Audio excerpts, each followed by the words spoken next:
Olá pessoal, tudo bem com vocês? Uma pergunta que vai ser muito repetida essa semana é: será que chove?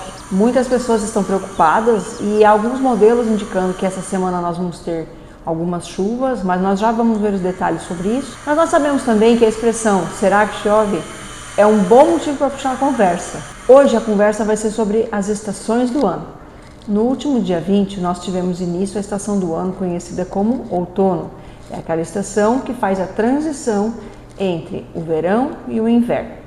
É importante dizer assim que nós temos duas estações predominantes no ano, o verão e o inverno. E duas estações são chamadas estações de transição, que é o outono e a primavera. Então algumas pessoas até já me disseram: nossa, que legal, agora que começou o outono eu percebi que o tempo mudou. Como se fosse algo mágico, como se fosse num determinado momento em que mudou a estação, muda a condição do tempo. A gente percebe isso muito dos nossos amigos jornalistas, né? Eles falam assim: agora começou o inverno. 20 de junho desse ano nós vamos ter a entrada do inverno. Então muitas pessoas vão dizer assim: agora vai começar o frio, agora vai começar a estação mais fria do ano. Mas nós vamos ver aqui no computador que não é bem assim que acontece. Nós começamos agora a estação do outono. O que significa o equinócio do outono, o auge do outono? Significa que foi o período do ano, o dia do ano, por isso que foi às 6h01 da manhã, o momento no ano em que a distribuição da radiação solar ela foi equalitária nos dois hemisférios, no hemisfério sul e no hemisfério norte. Ao mesmo tempo que nós tivemos o início, né, da estação chamada outono aqui no hemisfério sul, no hemisfério norte eles tiveram o início do que eles chamam, né, que a gente chama de estação da primavera, que é a transição então entre as duas estações predominantes do ano. Veja que então nós não estamos começando o outono. O nome da estação, sim, é outono, mas nós estamos no auge, nós estamos no máximo, ou melhor, nesse caso aqui, no meio do caminho entre o verão e o inverno, já que o outono é chamada de estação de transição. Quando nós vamos caminhando aqui, quando nós chegarmos aqui no inverno, nesse ano vai ser no dia 20 de junho, gente, não quer dizer que nós vamos começar o frio. A estação que vai começar lá, ela se chama inverno, mas o frio ele já está começando agora. Queria que vocês acompanhassem aqui comigo, ó. Entre o outono, em que nós vamos ter o equinócio de outono, que a distribuição da radiação solar vai se dar de forma igual entre os dois hemisférios, e a primavera, em que a distribuição de radiação solar vai ser igual nos dois hemisférios, nós vamos ter aqui todo um caminho que a Terra vai fazer em torno do Sol, e nesse caminho em torno do Sol ela vai ir recebendo agora cada vez menos radiação, até chegar aqui no dia de solstício do inverno, que é o auge do inverno, a festa do inverno, como faziam os povos antigos. Então ali nós vamos ter o auge, é o dia do ano em que vai ter a menor quantidade de radiação solar no hemisfério sul. É o que o pessoal chama do dia mais curto do ano.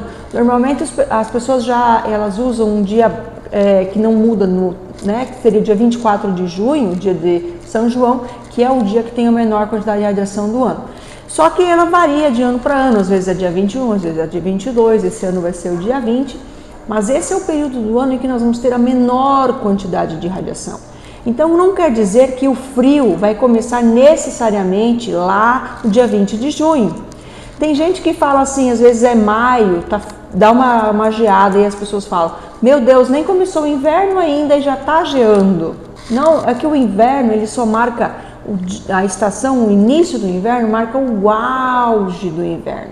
Mas nós já estamos caminhando para o inverno a partir de agora. Então a partir de agora vai ser super comum nós termos manhãs mais frias, a possibilidade de entrada de massas de ar polar, né, com a queda mais abrupta da temperatura. E então assim, depois nós vamos, quando nós chegarmos aqui no solstício de inverno, vai ser o dia mais curto do ano, ou seja, a menor quantidade de radiação solar, né, e a noite mais longa do ano.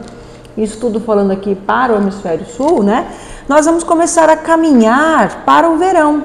Então, a partir do momento que a gente tem aqui o solstício de inverno, galera, nós vamos começar a fazer o caminho para o verão. Então é comum, julho, agosto, são meses chamados meses do inverno, mas na verdade nós já estamos caminhando para o verão. Então é comum ali em agosto a gente já ter temperaturas bem mais elevadas. Setembro, quando que termina o inverno? Quando começa a primavera, não é? Que é ali pelo dia, esse ano vai ser no dia 22 de setembro. Quer dizer que vai fazer frio só no inverno? Só de junho a setembro? Não, a gente sabe que não. A nossa experiência já mostra isso, né? Maio, junho, julho são os meses mais frios do ano.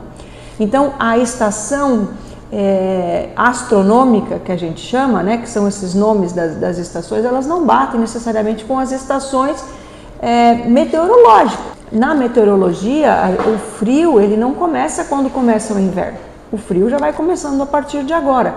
E o verão não começa em dezembro. O verão começa a partir do momento aqui em que nós temos o equinócio da primavera e que nós vamos ir caminhando para o verão. Lá no dia 21 de dezembro desse ano vai começar o verão.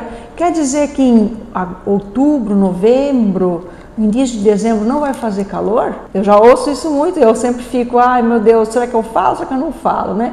A pessoa está lá em novembro, a pessoa fala, nossa, já está calor desse jeito, nem começou o verão ainda. Porque o verão começa, na verdade, o verão meteorológico, não o verão astronômico. Nós temos que cuidar aqui que são conceitos que andam juntos, mas o que eles significam são coisas diferentes. Então, lá quando nós vamos ter no dia 21 de dezembro, vai ser o auge do verão, a festa do verão, o dia mais longo do ano e a noite mais curta do ano. No dia 22 de dezembro, na verdade, nós já vamos estar começando a caminhar para o inverno de novo. Porque nesse movimento de translação que a Terra faz em torno do Sol, né? E porque a Terra tem essa inclinação de 23,5 graus, ela vai fazendo esse movimento de translação em torno do Sol. E aí a gente vai tendo as diferentes estações do ano, mas as datas que marcam o início das estações astronômicas não significa que as condições meteorológicas vão obedecer exatamente aquelas estações astronômicas. É um conceito um pouco difícil, depois eu vou deixar também aqui uns links para vocês acessarem para poderem ter umas informações talvez um pouco mais detalhadas sobre isso, se quiserem se aprofundar. Mas o importante para nós, população em geral, é saber o seguinte: não quer dizer que o verão o calor só começa com o início do verão, e não quer dizer que o frio só começa com o início do inverno. Nós vivemos uma transição gradual entre o verão e o inverno. Então, sempre nós vamos estar caminhando, né, do verão para o inverno e do inverno para o verão. Tranquilamente, naturalmente, as condições meteorológicas elas também vão mudando. Agora, vamos dar uma olhada como é que fica a previsão do tempo para essa semana? Quando a gente olha aqui a imagem de satélite, né, do INDE, nós percebemos que existe aqui uma condição de nebulosidade bastante intensa aqui sobre o centro-oeste do Brasil, né, o norte do Paraguai, a Bolívia. Ela está há alguns dias aqui já e existem alguns pontos de nebulosidade também na nossa região sul, né? Quando nós olhamos aqui a chuva, né, nós percebemos que a chuva ela vai ser condicionada essa semana em bastante chuva irregular, tá? Isso quando a gente olha aqui esse modelo do ECMWF, nós podemos olhar aqui do modelo GFS, ele também vai indicar chuvas irregulares, e o modelo ICON, que é o modelo japonês, também vai estar mostrando aqui essas chuvas um pouco mais irregulares, né? O modelo ICON, ele dá uma quantidade aqui mais ou menos de 50 milímetros para a nossa região. No GFS, aproximadamente a mesma coisa, e no ECMWF também. Então, todos os modelos, eles estão prevendo chuvas para toda a região sul do Brasil. Porém, o que a gente percebe? Não é uma chuva muito regular. Quando a gente vai olhar aqui a previsão a partir do CIMEPAR, por exemplo, nós vamos perceber algumas condições que nos dá a entender que a chuva ela não vai ser uma chuva regular como a gente gostaria que fosse, né? A gente gostaria que fosse aquela chuva regular, que acontecesse em toda a nossa região de forma uniforme, né? Uma passagem de uma frente fria, que fizesse realmente o clima que a gente conhece, né? O clima comum, o clima de uma estação aí de transição, em que há passagens de frentes frias, quedas já um pouco mais acentuadas de temperaturas, mas não é isso que a gente vai ver ainda nessa semana, tá, pessoal? A gente percebe assim, por exemplo, aqui, CIMEPAR para Marechal Cândido Rondon. Hoje, segunda-feira, 4,8 milímetros. Vamos olhar aqui, ó, para Santa Helena, 3 milímetros. Toledo, 2 milímetros. Quer dizer, 4, 3, 2 milímetros para hoje. Isso indica que a gente pode ter a ocorrência de chuvas, mas elas vão ser localizadas, não vai ser uma chuva generalizada. Da mesma forma, nos outros dias da semana, olha, para Marechal, terça-feira, 5,8 milímetros, para Santa Helena, 3,7 milímetros e para Toledo, 4,4 milímetros. Vocês percebam que as diferenças são bem grandes. Então, eu nem vou passar os outros dias da semana, porque existe muita divergência entre os modelos. Mas o CIMEPAR, ele está prevendo, por exemplo, para Toledo, todos os dias da semana, um pouquinho de chuva, 2, 3, lá sexta-feira ele dá 7 milímetros, e aí sábado, domingo já o tempo fica limpo. Aqui para Santa Helena, né, ele também prevê chuvas até na sexta-feira com um total um pouquinho mais elevado. Da mesma forma que para Marechal, quarta-feira 1 milímetro, quinta-feira Marechal 0 milímetros, enquanto nas outras cidades existe chance de chuva, e sexta-feira 7,9 milímetros. Então, para o CIMEPAR, o único dia da semana em que a gente tem uma possibilidade um pouquinho maior, uma quantidade um pouquinho maior de chuva que vai ocorrer na nossa região aqui, seria na sexta-feira somente.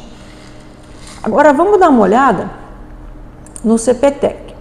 O CPTEC, ele dá para hoje 7% de probabilidade de chuva, quer dizer, a probabilidade muito baixa, né, de chuva, e ele traz uma porcentagem um pouquinho maior na quarta, diferente, por exemplo, do CIMEPAR, que traz a maior possibilidade na sexta. Então, a chuva que o CPTEC traz para quarta-feira, ela também não é muito grande, tá? São garoas, que podem totalizar em torno aí de uns 10, 15 milímetros. Mas não, vejam que não é uma chuva, novamente dizendo aqui, não é uma chuva generalizada, tá? Aqui no Climatempo, o Climatempo é um instituto que a gente fala assim, brincando, né? Quando a gente abre a página do Climatempo já molha, porque ele sempre está indicando muita chuva. O Climatempo, ele sempre prevê mais chuva. Cada modelo, gente, eu vou falar isso melhor num outro vídeo ainda, é o que eu mais quero falar, mas não está chegando na vez ainda.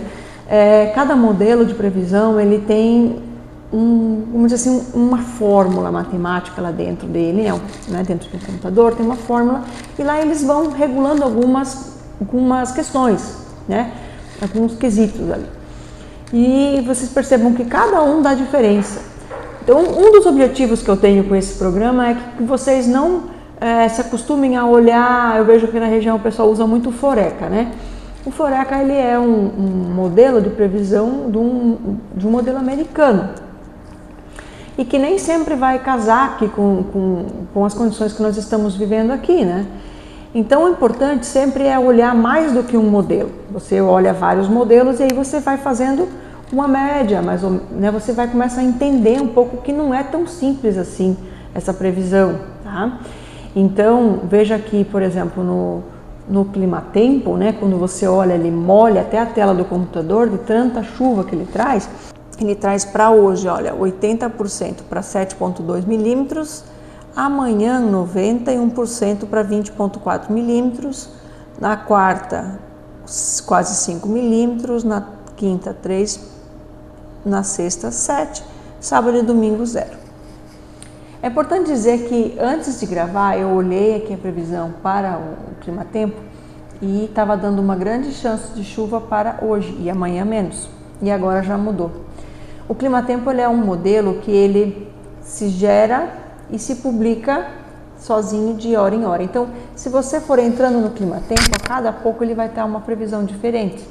Isso é o objetivo deles, porque eles querem passar o máximo da informação atualizada da atmosfera para a gente, mas acaba gerando um pouco de tumulto, assim, porque a informação dele, né, com o objetivo de ser muito rápida, acaba não passando por um crivo de meteorologistas, como por exemplo acontece no CPTEC. O CPTEC eles publicam menos vezes por dia, 1 a 2 vezes por dia, o resultado do modelo deles, e antes de publicar passa por um conjunto, por reuniões de meteorologistas lá, que eles analisam se aquele resultado tem significado, se vale a pena, então eles vão publicando, mas não é tão específico, né? Então cada modelo tem um jeito diferente de fazer essa previsão, tá? Então só para ressaltar isso com relação aí ao clima-tempo.